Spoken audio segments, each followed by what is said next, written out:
কি কি যাচ্ছে দেবাংশু দা মশলা? এটা মধ্যে ডিমের অমলেট হলো। এবার মাটন কিমা গেছে এতে।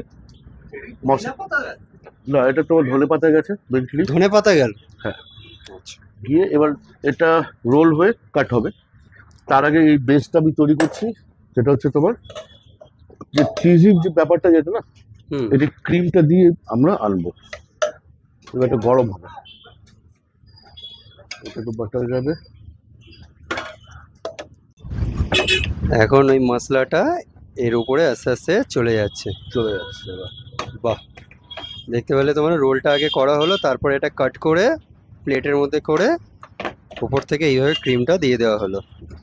এটা এখানকার খুবই একটা স্পেশাল আইটেম। এটা চেষ্টা করো একবারে একটা পিস মুখে নিয়ে খেতে।